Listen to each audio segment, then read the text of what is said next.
ఈ రోజు ఒక కథ చెప్పుకుందాం. ఆ కథ పేరు రక్తకణి.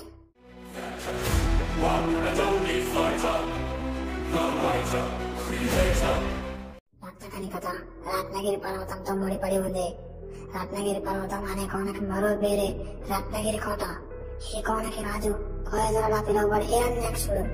ఈ కోనలో అన్ని రకాల వనరులు సమృద్ధిగా దొరుకుతాయి. అంతేకాదు ఎటువంటి రోగాలైనా నయం చేసే మూలికలు ఇక్కడ దొరుకుతాయి. అలా రాజ్యం ఏ కొరత లేని సమయంలో హిరణ్యాక్షుడు వృద్ధాప్యంతో చనిపోతాడు. అప్పుడు యువరాజు అయిన అరణ్యాక్షుడిని రాజుని చేయాలని అటవీ వాసులు నిర్ణయం తీసుకుంటారు. అరణ్యాక్షుడు మంచి బలశాలి. అంతేకాదు తనకున్న ధైర్యం మేధాశక్తితో తరతరాలుగా ఎవరో చేయలేని సాహసం చేసి రత్నగిరి పర్వతం యొక్క చిట్ట చివరి ప్రాంతానికి వెళ్లినవాడు. రాజుగా ఉండాల్సిన అన్ని లక్షణాలు అరణ్యాక్షునికి ఉన్నాయి. కానీ ఒక్క విషయంలో తప్ప. అది ఏమంటే తనకు నచ్చిందంటే చాలు వాళ్ళు ఎవరైనా సరే అనుభవించక వదలడు. అలా తను రాజు కావాలంటే ప్రపంచం తెలియాలని అరణ్యాక్షుడు దేశయాటనకు వెళ్తాడు.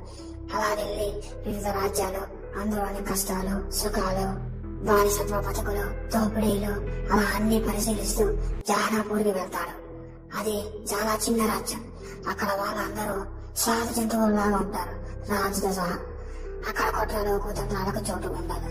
అక్కడ రాజు మెహబూబ్ సిరాజ్.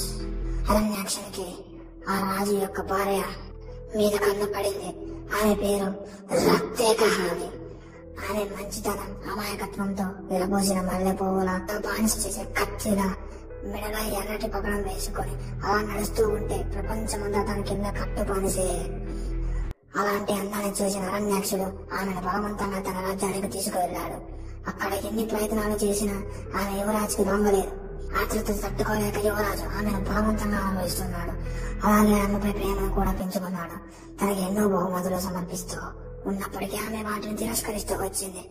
అలా రక్తకహాని అరణ్యాక్షుడు పెడుతున్న బాధ తట్టుకోలేక ఆమె అక్కడే ఆత్మహత్య చేసుకుని చనిపోయింది. ఆమె చనిపోయినప్పటి నుండి అరణ్యాక్షుడు కృంగిపోతూ వస్తున్నాడు. అలా ఆమెపై రాక్షస ప్రేమ పెంచుకున్న యువరాజు తన రాజ్యాన్ని తనే నాశనం చేశాడు. తను కూడా రాజ్యంతో పాటే అంతమయ్యాడు.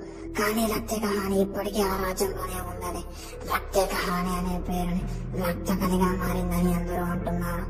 దానిని షార్ట్ ఫిల్మ్ గా తీద్దాం అనుకుంటున్నా. ఎలా ఉంది కామెంట్స్ లో చెప్పండి. మా కంటెంట్ ఇంట్రెస్టింగ్ గా ఉంటే లైక్ చేసి సబ్స్క్రైబ్ చేయండి.